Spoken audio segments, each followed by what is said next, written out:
I feel like my Hello and welcome to Mom's Work. I'm your host, Kristin Weinrich, mom of two, fourth grade teacher, and really not enjoying the early darkness these days. Thanks for being here with us.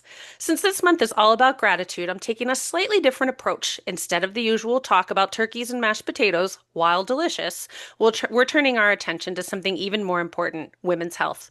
Here in the Philadelphia area, we're incredibly fortunate to have access to world-class medical care and providers, and that's something we shouldn't take for granted. If you're lucky enough to be relatively healthy, it's easy to overlook how essential it is to stay proactive about your health. So, in the spirit of gratitude, we're taking time this month to focus on how we can care for ourselves at every stage of life. This is part one of a two-part series featuring conversations with women's healthcare providers. Today, we're focusing on the childbearing years, your 20s and 30s. On the next episode, we'll continue the conversation by exploring what to expect in your 40s and 50s, including perimenopause and menopause. But first, I'd like to introduce you to my guests for today. Dr. Jennifer Gilbert and Dr. Nancey Hahn. Both women are OBGYNs with decades of experience between them at Paoli OBGYN, a division of Axia Women's Health. Ladies, thanks so much for being here with me today and discussing such an important topic. Thanks for having us. Glad you could I know come. we're happy to be. Great.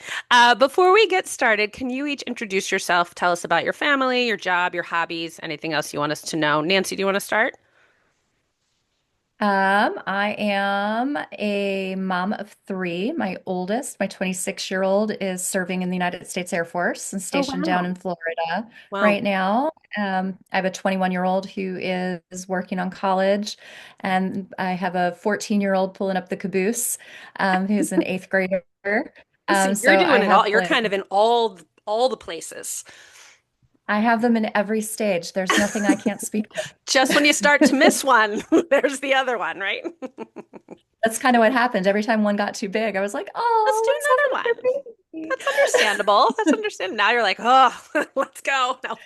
I know. Now I'm ready to move on. Yes. That's right. I'm sure that eighth grader's great. She's awesome.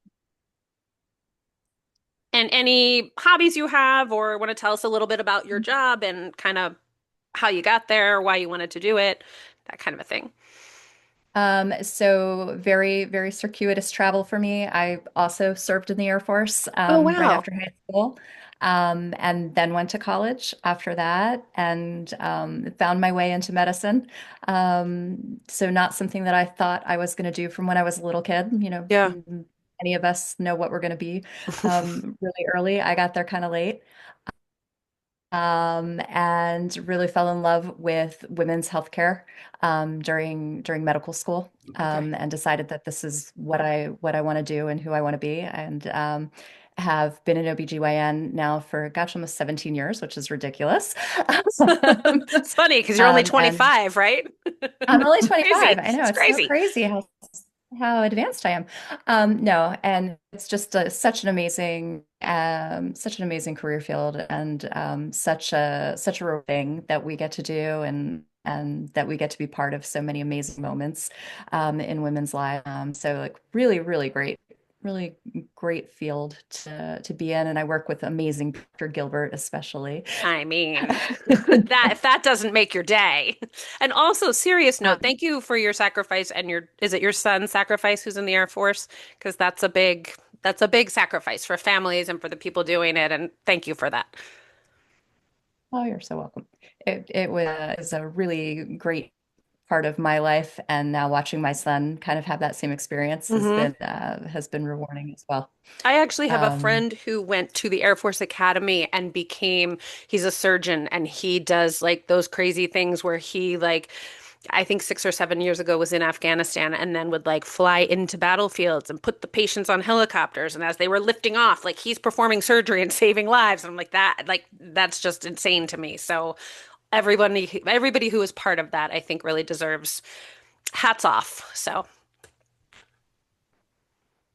oh, geez. Oh, we have Gilbert over there. uh-oh, we froze for a minute.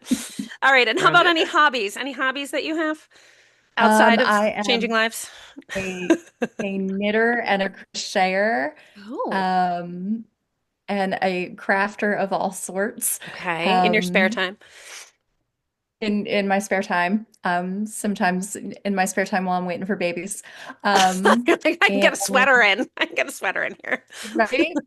And love baking and anything outdoors, hiking, camping, anything where I can get dirty and be outside.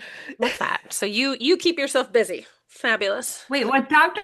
Hahn didn't share was that she will often knit hats for her babies that are coming. So Oh, oftentimes the new moms get this super cute little hat from made Dr. by Hahn? Dr. Hahn. That's like Mhm, bonus. Wow. That's mhm. that's that's good. So that's like keep that in the baby memory box, you know? So cute. They're Yeah. so cute. And Jen, how about you? Why don't you give us a little snapshot of Jen Gilbert? All right, so I am Jen Gilbert, and I am an OBGYN physician for 24 years. I had to do the math Woo! quickly in my head when Nancy said how long she's been doing it. So I am a mom of twins. I'm married to a foodie and work Not at a bad Paleo. thing. Yeah, and have amazing partners who we're so lucky to have, and really just blessed to do what we do. Love it, and myself doing absolutely anything else, except for the 3 a.m. thing. Sometimes that gets a little challenging, but we make do. Uh, but yeah, and I love to. It's a bad habit, but that's my habit. And What was it? I think you cut out for a second. What do you love to do? oh, I know. I'm so laggy. I'm going to go off the screen for a sec. Let me see if it Okay. helps. But love to shop. So I'm a big Oh, shopper, big bargain yes. shopper. Love it.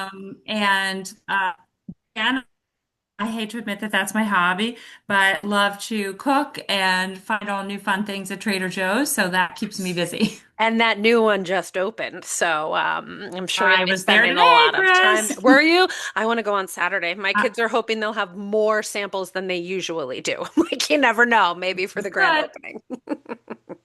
That's Yes. such a great in the middle of the town. I'm like loving that that's coming to Berwyn. Uh-huh.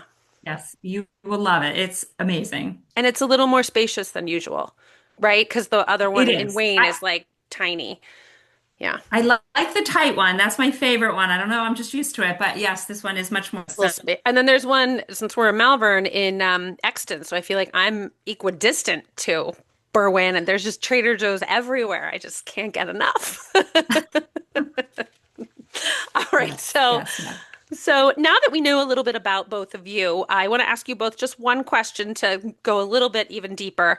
Nancy, I'm going to ask you first. If you have three kids, and I know two of them are kind of out of the house, but you still have them, and then you have one at home. So if you've had a long day of work and your commute, I think from the hospital to home is not very long. So what is it that you do, on the way home or when you get home or when you're leaving to kind of transition from like, okay, I just brought all these lives into the world and whatever to, and now my kids need me and they need dinner and I have to do the laundry. And how do you make that shift? So I have a little bit of a special situation in Okay. that my husband is a stay-at-home dad, Oh, and he's absolutely amazing. that is So great. yeah, he's a fabulous cook. So I do zero cooking at my house. Okay. Do you like to cook or He no? does all, no, not at all. Okay. We would So starve it to works death out if really he was well. in charge of cooking. Okay. Yes, yeah. I bake amazing cookies and I do a great cheesecake, and that would be all we would eat. Well, I mean, that doesn't sound awful, but it probably, Sounds might get old. amazing. Cheesecake every night might get a little old, but throw some cookies in.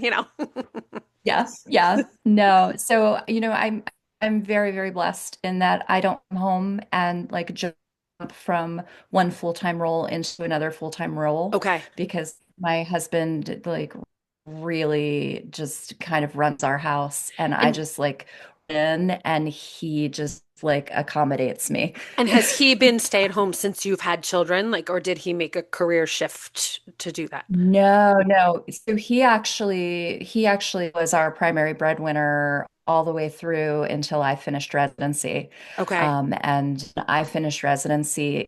His career was air traffic control, and they Oh, have wow. very full job. And so when I finished residency and took this job up here at Paoli OB, we made the decision that two of us having crazy hours and a stressful job might be Right. bad. Right. Might be. And Might be tricky. yeah. So he was kind of at a spot in his life where he was comfortable and okay with the idea of like being our person at That's home. great. And he has a taker personality and he like just amazing at it. Wow. That's great. So that's very helpful to you and that dinner's ready and the laundry's done and all that. You can just kind of come home and how was everybody's day? Yeah, I mean, I really can just like home is my safe space. I Yeah. walk in the door and I'm immediately decompressed here. That's great. And I'm sure too, since your kids are older and you have an eighth grader at home, I'm sure you went through years where it was much crazier, but now, you don't have Oh a yeah. 12-year-old, an 8-year-old, and a baby. You know what I mean? Your eighth grader is probably pretty like, yeah, I got this under control. She might not even Oh want to yeah. talk to you. So you're good. Yeah, I mean, I had an infant in undergrad and I had a second infant in residency. I mean, there were some years that were pretty tough. Yeah, you did a little But you did the now, stress thing. yeah, now life is That's good. That's great. Thank you. And Jen, how about you? And when I was writing this, I was like, this is actually kind of a funny question to even ask, but what do you take from your role as a mother when you are making people mothers or helping mothers? And I was like, probably there's a really strong connection. So tell us about that. Well, being an OBGYN, one of the things you have to be is patient. You have to be a good listener, you have to be patient. And I think that's something that I can use in my role as an OBGYN physician and then also at home. Hmm. And I too have a great husband, great kids. They are super knock on wood easy. Um, but I think that, I mean, being an OB, don't you think, Dan, it's just such a nurturing job? Like you really just it's such a different type of medicine. Right. We talk just so much about life and stress and being a mom and it kind of just flows to the other. So it's like kind of relating to the patients like at work, whether they're having their babies or trying to get pregnant or for us now, like being older, such a great, it just flows. I don't know. It's Yeah. like it just all kind of flows together from work to home. And So. the things that you're talking about with the women who you're taking care of, you've either lived or are currently living. So you're either, yeah, I've been pregnant, I've had new babies, so it's not like this sort of ambiguous thing out. You're like, no, I've been there. I can talk to you from personal experience. Oh, and I think it totally changes. Like Dan, I don't know how you feel. I'm sure you feel the same way, but like when you are trying to get baby stuff, like you see the world so differently. Like Hmm. you can relate in such a different way. Right. And really, I think help those women sort of through that. It's, it's really hard sometimes. And I think it's the part of the And reason because go ahead, say it again. I'm sorry, you cut out. Oh, I was going to no, say, I I was think going to it's, say like go ahead. I'm so laggy on my end. I'm so sorry. That's okay. I was going to say that, there's an end in sight. When you're going through it, you don't have light at the end of the tunnel. Right. And you can kind of help people sort of by sharing that experience of, hey, it won't always be this way. Mhm. And just that I think is so helpful to have lived it and then to offer that information for, people who are struggling with it. And I think you're so right. And part of the reason that I wanted to start this podcast is because I was like, it doesn't really matter who you are. When you are a mother, you're just in this like secret, not so secret club, and you could see somebody at the mall. You could talk to a friend. You could be traveling in another country and see something happen or watch a mom do something, and you're like, yep. And I think sometimes I'm that like dorky person who will turn and be like, oh, I've been there, and probably the people are like, would this woman please shut up? But you're kind of like, hey, I'm here, I've done it, I understand it, I feel it. If you need to talk about it, or you know what I mean? And then you're like, and they're like, uh-huh. And some people engage and some people don't. But I think anybody who's been a mother feels it, and they're like, mm-hmm, been there. So, And Chris, I think that's so important. Like, it's like, oh, you're the person in the Target stopping the mom and being like, hey, I know how you're feeling. Like, this will get better. I remember a story one time I was like doing my thing, working like crazy, Yeah. doing the home thing. The kids were young. They were like, I don't know, maybe they were a year or something. And one of the patients just looked at me and she said, Jen, it won't be this way forever. I just want you to know. And I felt like, oh my God, like, that, but then when somebody validates it for you, it just makes everything better, you And know? when you're in the So I think it's moment, helpful.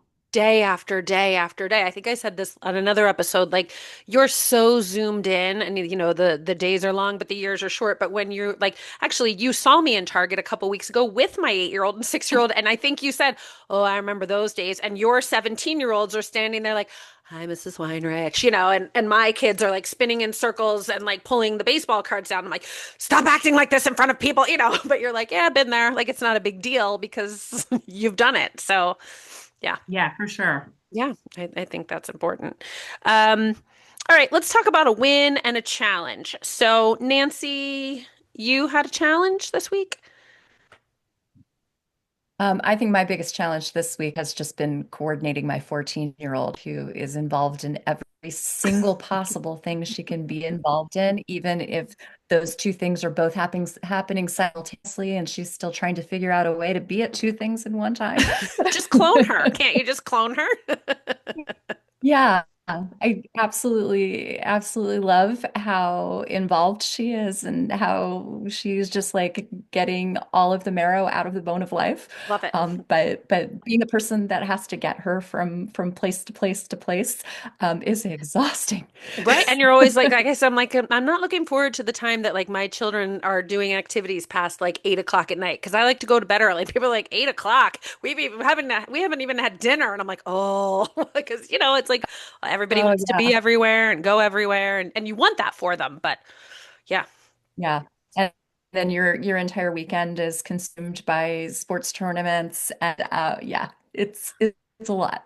And then somebody would say to you, "Oh, enjoy every second because it'll be gone when before you know it." And you're like, okay, yeah, you're right. You're right. Okay, I Yeah. will." And Actually Jen, know that because one that's actually gone. right, right. You're like, we've lived that twice, so we are trying to enjoy the eighth grader because the other two are gone. And Jen, you had a very important win this week. Would you like to share with the listeners? I did have a very good week. I'm sort of laughing because you said earlier, like, what's a way that you unwind, like coming home? Yeah, And I'm a total Swiftie. I love have that. every album. I love to jam I hard to I Taylor did Swift. not know this And my about win, you. I did not know this about you. it's a new thing, Chris, new Okay, thing. good. I'm proud of you. But I'm proud of you. yes, and my win for the week is that I know all the words to Julia. That's fantastic. Are you, I feel like this album is like Tortured Poets, that was heavy. That took a couple months. But this one, I'm like, oh yeah, like 5 listens. I was like, I'm pretty good on most of the lyrics because it's just so easy and bright Oh and yeah. bubbly. It's a good one. Oh And it yeah, love her. I mean, she's just fantastic. isn't she? Can we not? We just can't wait for the Oh my wedding. God. The And wedding. and she's such a good role model for these young, love, Yes. and she sings about heartbreak and like every people go through it. So I think I am a proud Swiftie. I love her. I love it. I told when the album first came out and Opalite, I was like every time I turned the song on, I'm like I literally cannot not dance. And I said to my 8-year-old who tries to pretend like he doesn't like her music, I go, "Come stand in the kitchen." And he's like, "What?" And I turned the song on and I go, "Dare you not to dance?" And he was like, "I'm not going to." And he didn't, but I think he had to try really hard. He's like, "It didn't really." And my daughter's like, "I'm dancing all the time." She wakes up in the morning listening to it. She's dancing in her bed. I'm like, "Dare you not to dance?" He's like, "I didn't even make me dance, Mom." I'm like, "Okay. Thanks for being no fun." But it's a good one. It's a Exactly. good Life's short. Learn to. Right, dance in the kitchen, dude. Stop acting like, you're so special. All right, so here we are. I wanted to get to this because I think that, the meat and potatoes of this talk, I think, are going to be really important to a lot of people. And I sort of geared it toward women in their 20s and 30s, either thinking about getting pregnant, who are pregnant, who have just had kids, or just kind of in that. But with that, if people are listening who are not planning on having children or those years are behind them, I think you'll still have good information. So my first question for both of you, and you can kind of, oh, Jen, did you want to explain Axia Women's Health versus your practice? And I don't know if that's kind Oh, of like a general thing for people who aren't in the area, like a practice versus like the I healthcare froze. group? So Axia is the kind of overhead corporation. Axia, Nan, how many physicians are in Axia now? I forget the Oh number. my gosh, 100 and something. I don't know. It's a lot. Yeah, and we're in 5 different states. So Okay. Oh, Axia is wow. kind of the umbrella organization, Okay. but we act independent of one another. So we consider ourselves to be our own care center. That Okay. means our group, Paoli OBGYN Associates, uh, 6 docs, we have 3 nurse practitioners, we have 3 office, and it's just us. So I think sometimes people think that they're going to see others, and but we are unique, and we are the only physicians and nurse practitioners that care for you once you're in our care center. So Okay. that's a question we get a lot. So. So is And it's Axia hard like, sometimes to navigate it online too. That's the other thing. Like if you're looking for Dr. Hahn or you're looking for Dr. Gilbert or Dr. Lux or Stuck, get lost in the weeds with the Google searches. So it's really important for people to know that kind of unique about and the individual practices and doctors that are there. and would you explain Axia as like the managing company or just like a club that you belong to? Like what would Axia, Yeah. how could you explain Axia? Yeah, Axie is kind of the management oversight company. Okay. It offers a lot of benefits. But yeah, Axia is sort of the parent. I don't know, Nan, what would you say? What's a maybe better way to describe it? Yeah, I mean, they're kind of our umbrella Okay. um, company, and they are the management of what we do. Each practice within Axia really is its own little private practice that's just connected to this management company that helps us run efficiently and make sure that we have the resources and ability to.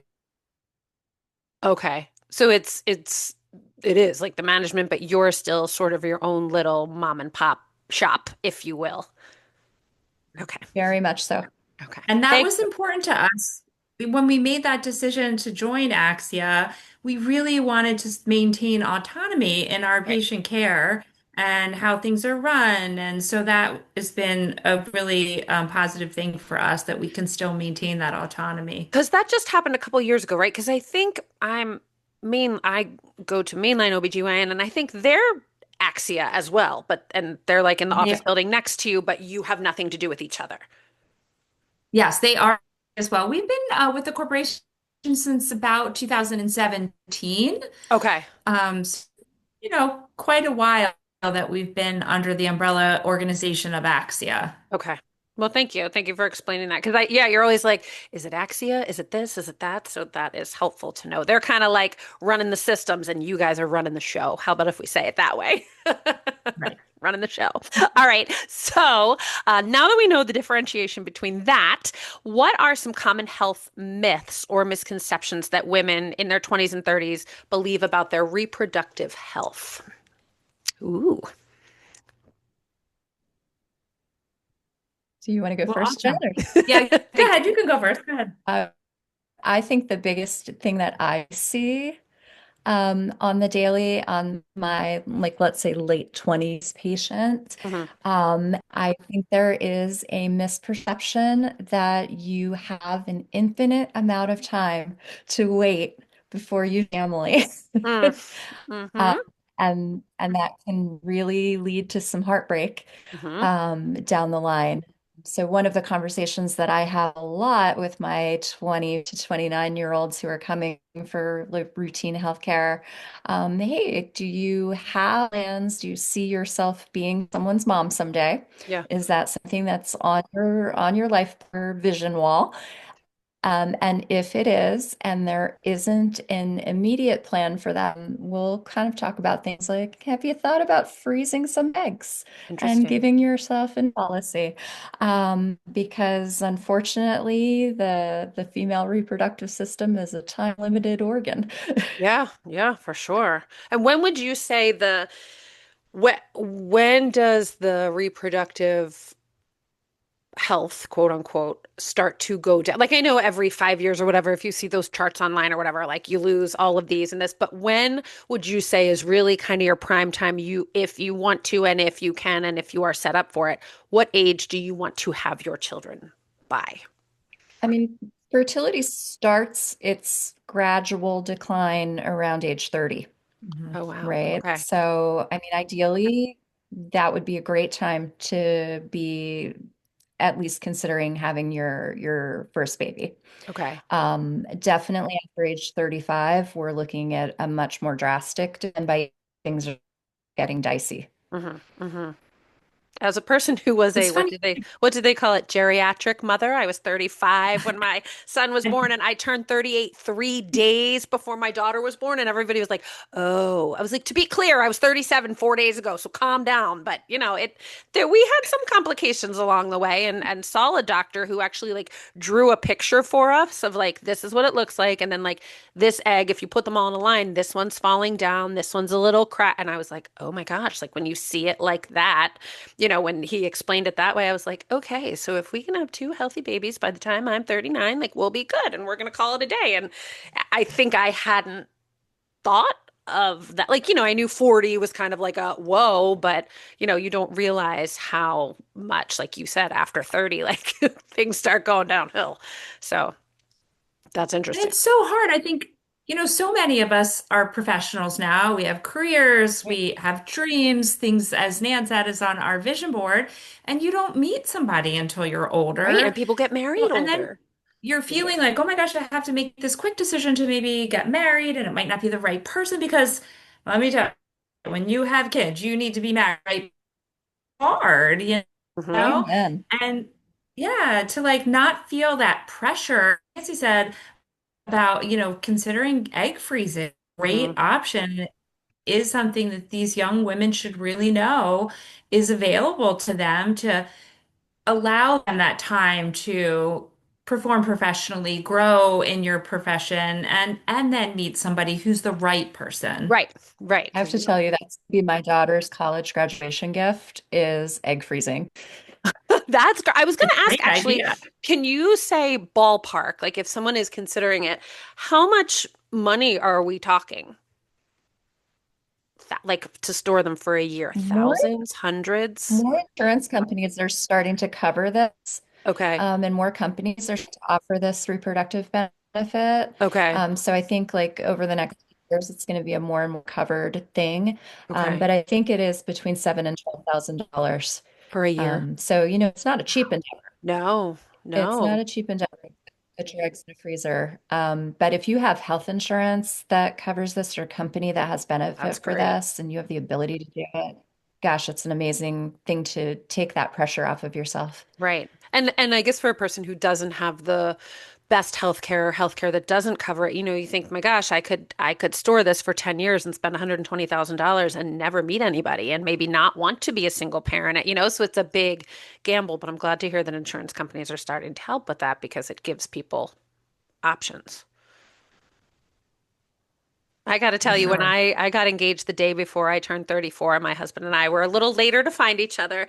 And, that night, like we're talking about how excited we are. And I go, can I roll out my plan? And he's like, what's your plan? I was like, so we'll get married around Thanksgiving. We'll write the thank you notes in the winter. And kind of like once the ink on the thank you notes dry, we're going to have a baby. And he's like, okay. So, and luckily we were able to, but like I knew that I was going to be 35 close to that time. And like I knew we needed to get it moving. So, that's a good thing for people to know. And I was going to say, my next question is, what are some early signs of fertility issues that somebody might not realize is a sign of a fertility issue, like that they might overlook?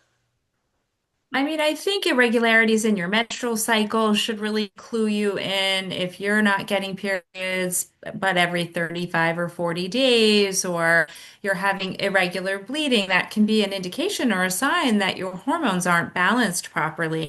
Okay. And without that balance, you're not ovulating and then you're not fertile because you're not producing that egg. So, I think that would be one clue. I think one of the harder things is that a lot are on birth control, right? You spend all this time trying not to get Hoping not to pregnant get until you pregnant, contract. right?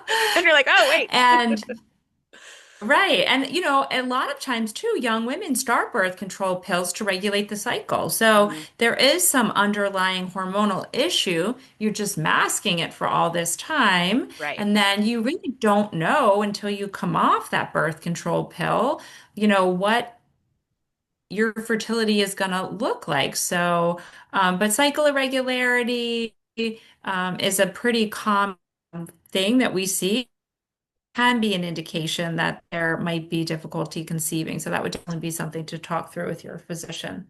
And going with that question, actually, I was talking to a friend of mine who's in her early 30s, and she was like, "Oh my gosh, I can't wait for this episode," because she's like, all of her friends are there. They're either getting pregnant or they are pregnant or they want to be pregnant. And she said a big question. She's like, "Ask them this." I said, "Okay." She said, "What?" Let me say, what is the effect of birth control on the ability to get pregnant? Meaning, her friends are like, we don't know if we want to get pregnant. How many months should we be off the pill? How should we prepare our bodies? How many months should we be in a normal cycle? All of those things. So I said, oh, that's a good one. I'll ask it. So there you go. I love this question. Oh, good. It's a good one. It's a big So one, this but is it's a good another, one. yeah, this is another thing I often hear from patients who are worried that they've been on the pill for 10, 15 years, Hmm. heard that now they're going to be infertile because they were on the pill for 10 or 15 Yeah. years. And so that is not being on the pill for a long time does not make you infertile. Okay. Waiting till you're 30 to conceive can make it more difficult So because it's more back the to the age than the eggs of time you're on the pill. Okay. exactly. Exactly. And then the other thing that I think is out and about on the internet is that, you have to be off of your pill for so many months. It has to wash out of your body. You can become pregnant. You should not come off the pill one day sooner than it would be okay to be a pregnant person. Oh, wow. Okay. Okay. So there's Yes, an answer. because yeah, so typically, if you're thinking about coming off the pill, I love for you to start a prenatal vitamin 2 months before you're going to come off of your pill. Oh, that's a good idea. And while you may not get pregnant first month that you come off of your pill, many, many women do. Interesting. So your fertility really, like if your system is regulated and you don't have like what Dr. was talking about, like underlying hormonal issues, Right. polycystic ovarian syndrome, things like that, when you come off that pill, those ovaries are ready to go. Ready. They're raring. One day and then you're clear for takeoff. That's that's very good to know. And I no, think this go ahead. I was going to say, I think to sort of jump off that too, the expectation of like how long it could take you to get pregnant. We live in this society where things come to us quickly. We can, get things that we want right away, but pregnancy can take time. So if you're under 35 with regular cycles, it can be normal to take a whole year to conceive a pregnancy. And once you age time frame we recommend is shorter. So if you're over 35, we say months you should conceive. So I think also setting that expectation for young women is helpful. Like, hey, this could take a while, it could get away, as Dr. Hahn said, but it also is normal to take time. So. Interesting. And I think I've heard people say like a lot of people get pregnant kind of right away with their first, and it's that second, for whatever reason, that people seem to have a harder time conceiving or they have miscarriages. Or is there any truth to that, or is that kind of like an urban legend? I think it's the age, right? You're second, you're older. So That's true. I think that it might take longer because you another 2 years. Most of us don't try for another baby until the first one's 18 We've months or so. emerged, right? Because we were like, oh, okay, we've You've emerged come from the up from first the one. depths of I death. need a minute. Okay, now I'm ready for the second one. Yeah. Yeah, that makes sense. I hadn't actually stupidly hadn't even thought about that, that if you were 35 with your first one, exactly 18 months or 2 years later, you're that much older. And is the decline in your fertility, like let's say it's pretty slow from 25 to 30, each year in your 30s, is it a bigger and bigger and faster and more rapid decline, like with each year that passes?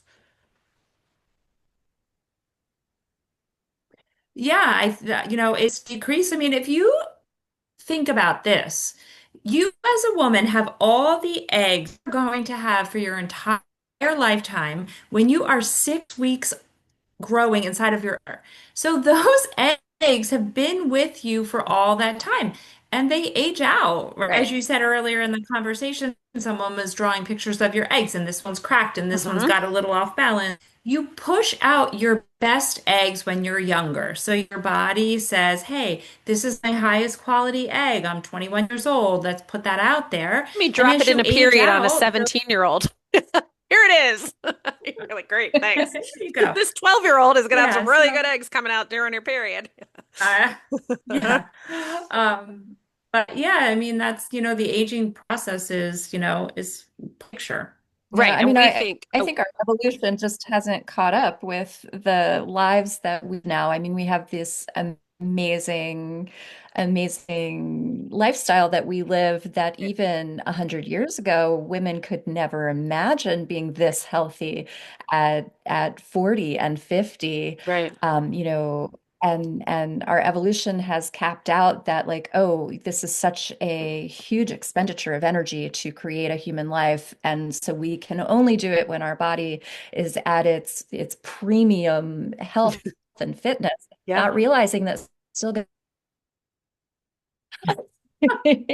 Right. Of We're course we doing do. things before we're ready to have those kids. What would you say your average age of a first-time mom is? Like, are you seeing it get, I mean, it can't continue to get older and older because it just won't work, but saying from when you started, let's say in the last 10 years, or 15 or 20, whatever, what would you say the average first-time mom is these days?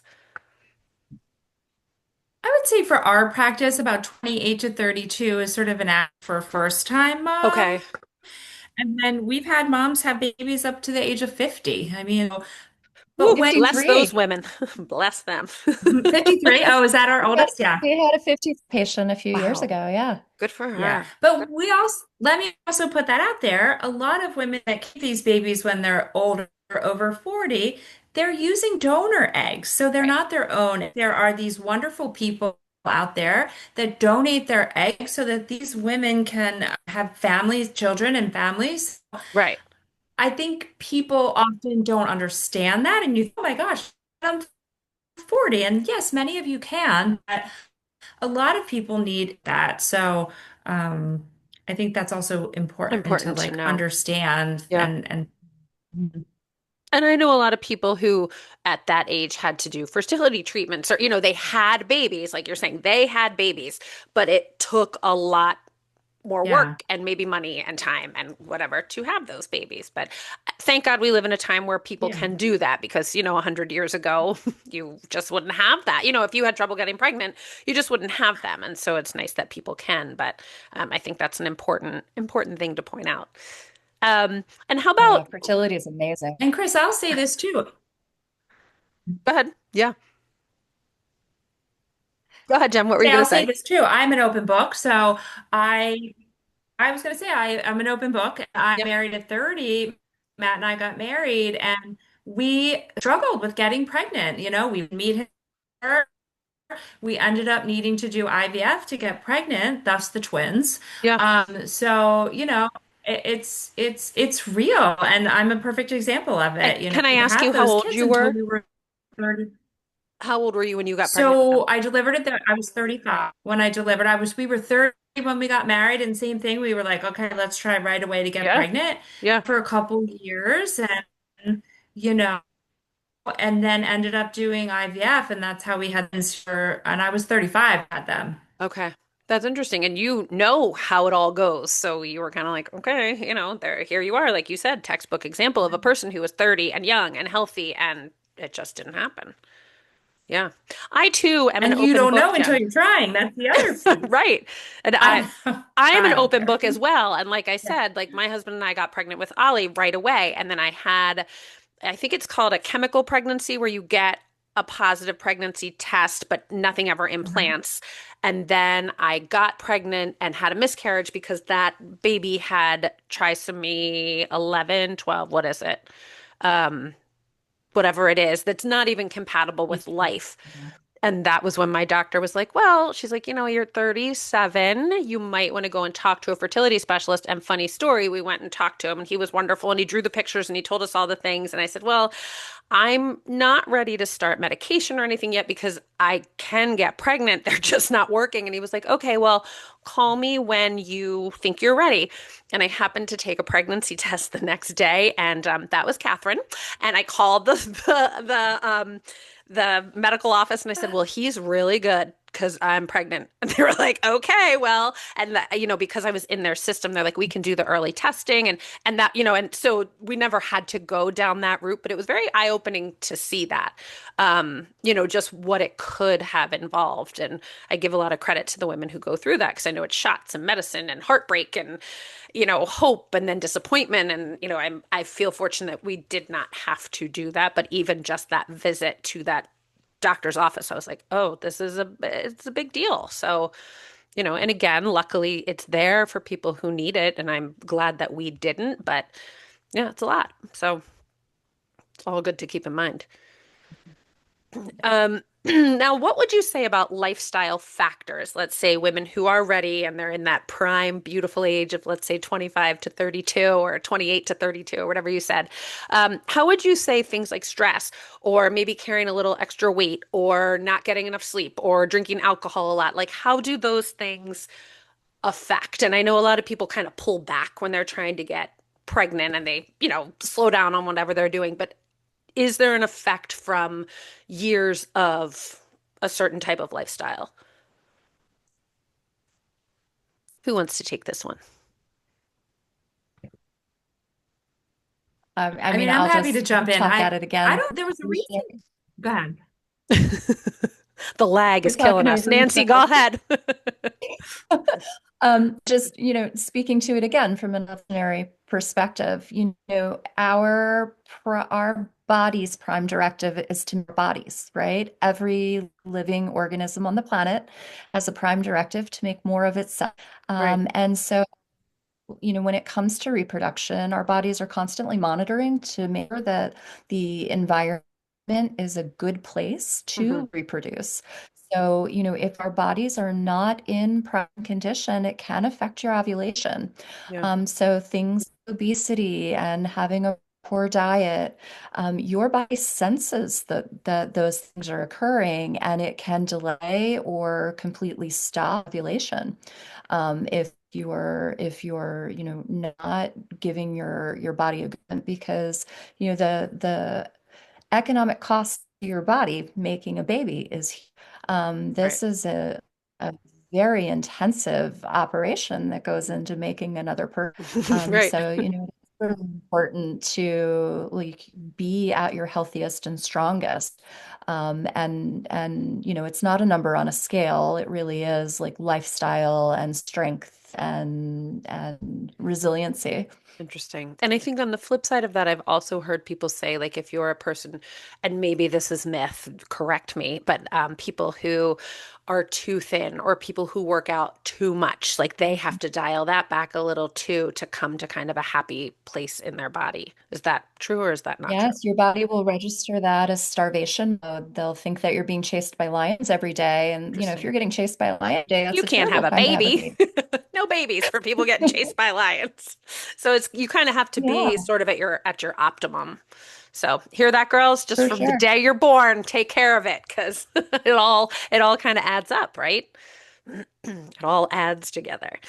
And how can women, once they get pregnant, how would you say that they can advocate for themselves during pregnancy and postpartum, especially because, you might be seeing this person or somebody might see you, Nancey, and then they'd see Jen the next month. And, you probably keep excellent records and talk to each other, but as the mom, especially first time mom, doesn't really realize that. How would you suggest that they sort of speak up for themselves or advocate for themselves? I mean, I think we're partners in this, right? So I think that number one, they, need to feel comfortable. They need to be able to bring up whatever they want and to share with us. And I think if they're feeling, there's something to be said about that maternal instinct, right? Mhm. Like that always makes me the most nervous. I think any obstetrician will tell you that if a patient has a concern, if that mom is Mhm. worried about something, there's something to that. And I think that they, as young women, it's hard to speak up. And, Right. you know, we are sometimes intimidating, and that's not what we intend to be, but to advocate for themselves, listen to that inner voice. And if we're not explaining something in the way that they understand, or like tell us, like, hey, can you just explain that to me in a different way? I just think that communication and that partnership is so important. Hmm. And I think sometimes you don't know what you don't know, especially as Mhm. a new mom. By the time you have a second or third, you're like, yeah, yeah, yeah. And I mean, I worked with women for 15 years before I had a child, maybe 12 or 13, but I was like, I know everything. No, guess what? I actually don't. Shocking to me, but just I think that whole process, like I was like, I know about a mucus plug, no big deal, but I think it's more the after, like that act of becoming a mom too. I mean, those like first 6 months or so, those are really something too. So advocating for your health, I think before and also after when, you just think, who thought this was a good idea? No, that whole like, I think a woman just changes so much from before she has a baby to when she has a baby. I remember like being in bed with my husband and crying and being like, you don't understand. I have to think 7 steps ahead all the time and I'm always worried, and he was like, okay, like, and then by the time I had my second, I'm like, nah, you're good because you've become a mom. But I think that, the before is so important, but I think the after is really important too, because you aren't expecting that. You're like, oh, I'll just have this cute little baby. And like, holy crap, becoming a mom is not a joke. And I always say to like women who I work with or people I know who are younger, I'm like, I know you have a mom and you have sisters and you have friends, but sometimes it's better to have like an unbiased opinion. If you ever want to talk to me, like I'm happy to talk to you, or, like it's all normal. The crying is normal. This is normal. Like that, you know what I mean? And I think that that is also important for women to be able to talk to their doctors about too. For sure. Yeah. What would I think there's you? a lot to be said for having a community of women around you as well. One of the things that we fight with in today's society is that we don't have as many connections. So, working to make connections with other women, other moms, and people that can help support and of all ages, have the people that have already been through it all, as well as your peers that are going through it with you. Yeah. It's such an important thing to have that community of women, that village, to help walk you through all of this and get you through the hard spots. Right. And it is so important to have all those different people and all those aspects. And I think, we all have the thought of like when you walk down the steps with your baby the first time, like, oh my gosh, am I going to drop them or whatever? Or is this going to happen? Or I remember just wanting to like be in like a little nest with my family because my first was born in January and it was cold and it was dark and, but and then I kind of got through that and I got through the crying and everything was fine. But I often look back and I think like, I guess not for me, but for someone else, like at what point would you tell a woman who is having these thoughts or having these feelings or can't stop crying or whatever, like what is a sign that it's not your typical, oh, baby blues, or you're just, going through a transition, or like at what point, and I know it's different for everybody, and I know it's hard, especially if you're in that position, to say I need help or to realize that you need help. But what advice would you give to women, maybe even before they have their babies, like people listening now, so that when they're there, they're like, oh, wait, this sounds familiar. Maybe it's time for me to get help. What would you say are kind of some signals that it's kind of time to reach out beyond your I mom and mean, your best friend? think I think one of the things that's super important is during the pregnancy, if you are a patient who has anxiety or depression and you know that about yourself, Hmm. you need to talk about kind of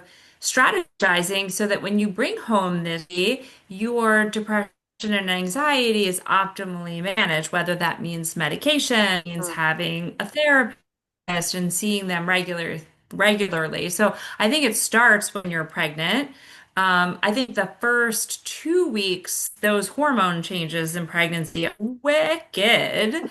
So there's lots of crying, there's lots of emotion. Hmm. Usually things settle down for a bit, and then your lack of sleep sort of kicks in. That can also kind of stabilize you. Right. I think as a general rule of thumb, if you are going for 2 weeks or more with symptoms of feeling depressed and sad and crying and not sleeping when you have the opportunity to sleep, not eating, those are sort of things that reach out to your doctor. Okay. And here's the thing, people will tell you if you have friends or mom or somebody, they'll say, I'm worried about you. And if they Yeah. say that, then that's maybe a time to sort of get a physician or provider and see, hey, do I have postpartum depression? Because there's lots Right. of treatments that Right. we have.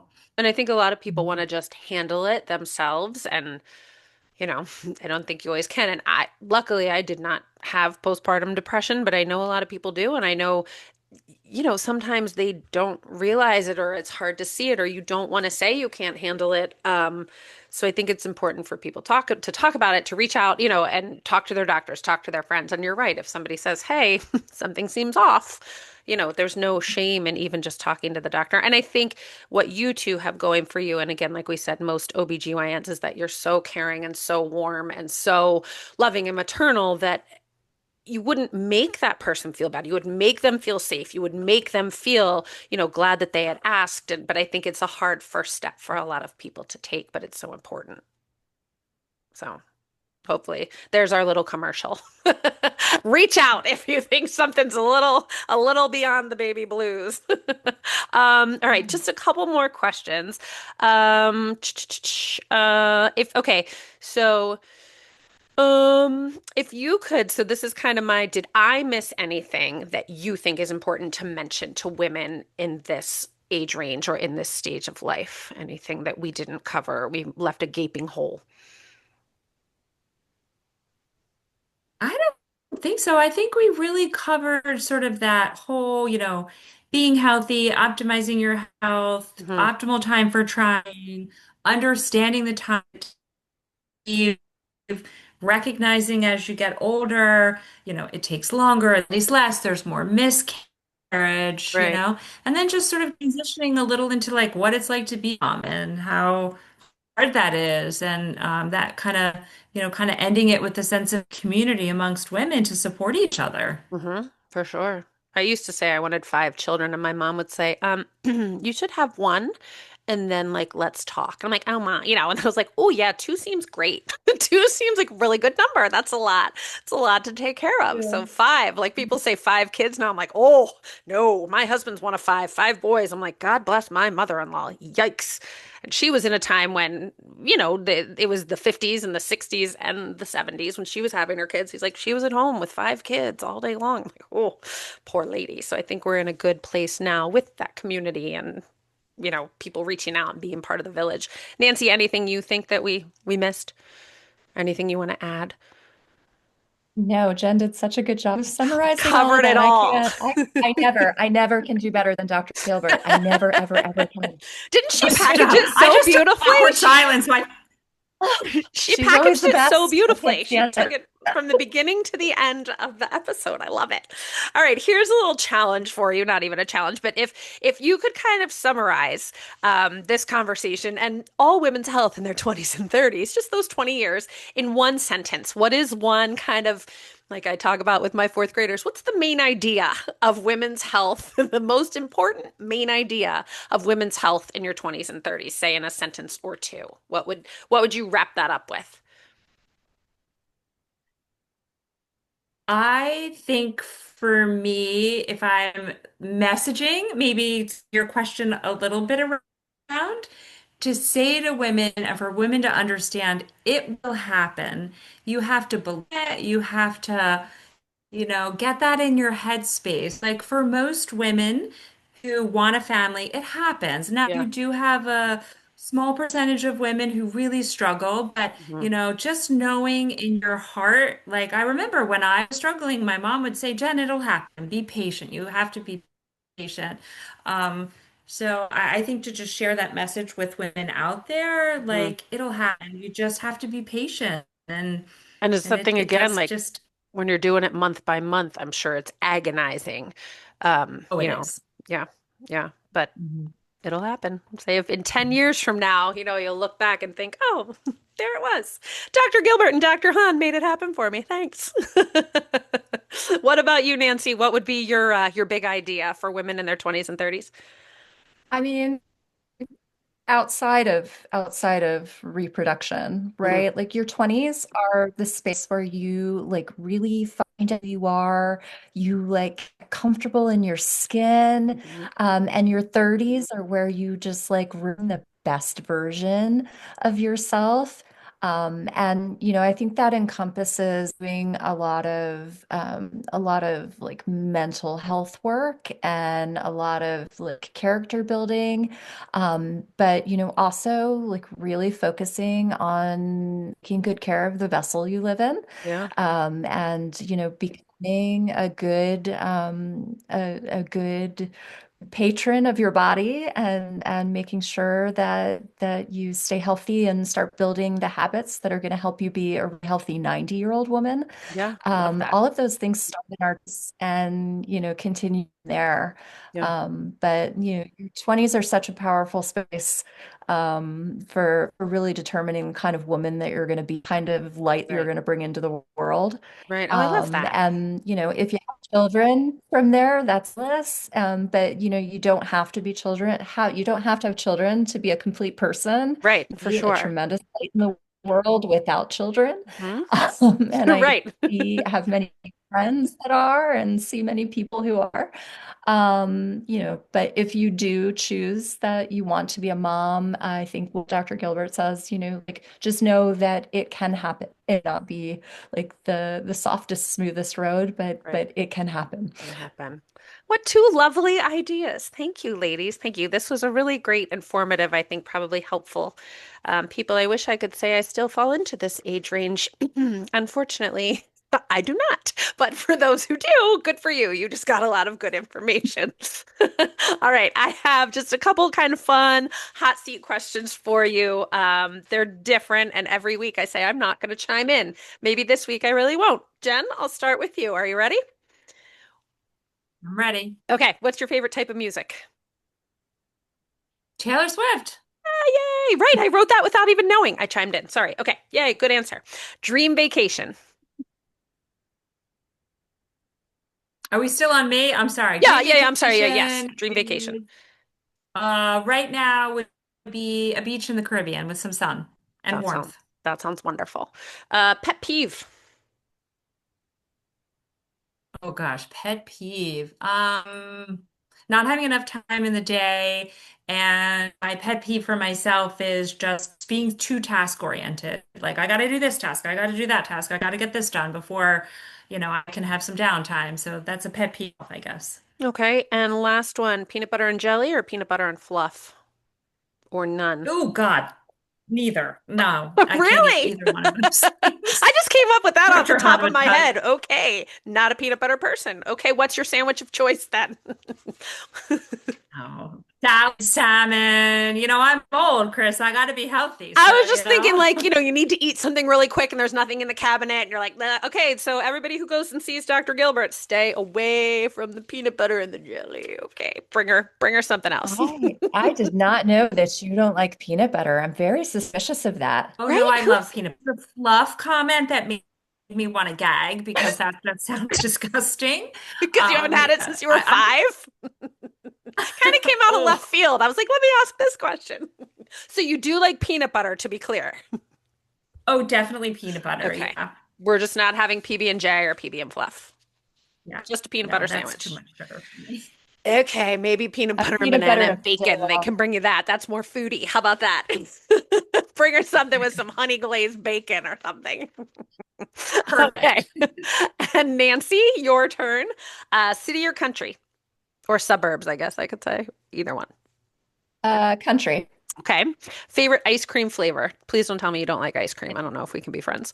Mint chocolate chip. Love ice cream all day long. Excellent. How do you feel about peanut butter and jelly? Peanut butter and fluff Thank you. all Right? day Like long. once in a while, it's good. I don't know what Gilbert's talking about over there. Dogs, cats, or Oh, none? Oh gosh, all Oh, okay. Any other animals too? Dogs, cats, and other things? dream would be to have an alpaca farm. Oh. And then you could knit and crochet the alpaca fur and done. Exactly. Done. There it is. Exactly. It's Retirement. perfection. And then you can donate all of the little hats to the babies, and it's just a big circle. I love that for you. Okay. I like that, alpacas. Last one, best way to spend a day off. Hiking somewhere, walking up a hill and Oh, getting to the top and seeing a great view. okay. For the exercise of it or for the view? What are we hoping for? What's the goal? The view or the walk? Um, the the walk and the view. Okay. The exercise is a added little bonus, but Okay. just being outside in the woods on a trail and then making it up to the view. Do you have any favorite places around here that you like? Like, do you do Mount Misery in Valley Forge? That's a good one. We do. We do the Mount Misery, Mount Joy circuit quite a Hmm. bit. Yeah. And recently, we've been spending a lot of time at Hawk Mountain Sanctuary. Oh, I hear people talk about that all the time, but I've never been. I'll have to go there sometime. It's What is it, like an gorgeous. hour away or so? Yeah, like we're in 10 minutes. Okay. Just Okay. just running. Okay. Right where Taylor Swift grew up. So, Jen, maybe you and I should go to Hawk Exactly. Mountain. And you pass a bunch of Christmas tree farms on the way, and I'm sure one of those is where she grew up. Yeah, I can't find where that is, but yes, I'm sure it is. They probably are hiding that as well as they can. And Jen, since you didn't like the peanut butter and jelly question, why don't you tell us your favorite way to spend a day off? I didn't want to end on a bad Um, note, so give us something you like.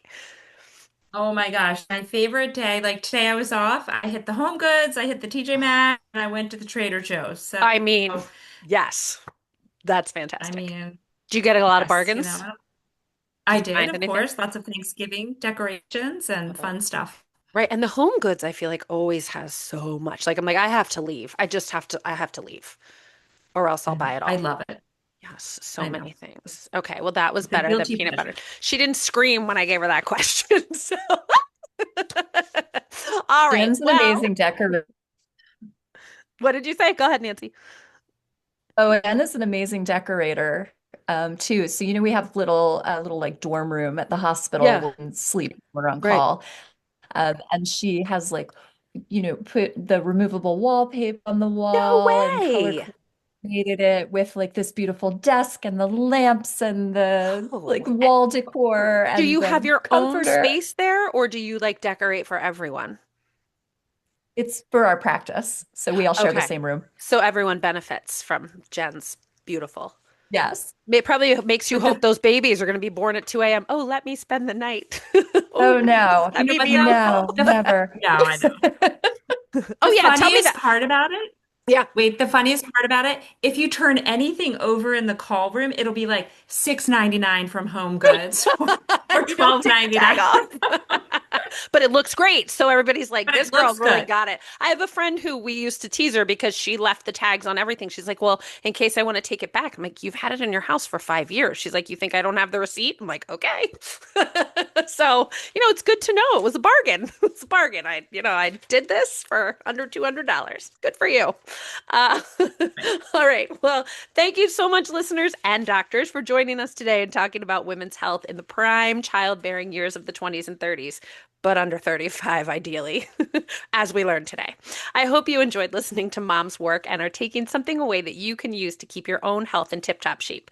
Join us next time for a continuation of this topic with a focus on women's health for women in their 40s and 50s. It's sure to be full of important information, just like this was for the next 20 years. Please like, share, and follow me on Instagram and Facebook at Mom's Work Podcast and listen, follow, and leave a review wherever podcasts are available. Thank you, Jen and Nancy. This was delightful. Thanks for having us. Thank Thank you. you. We'll talk again soon. Have a great week. Um, Bye. Good night, guys. Bye.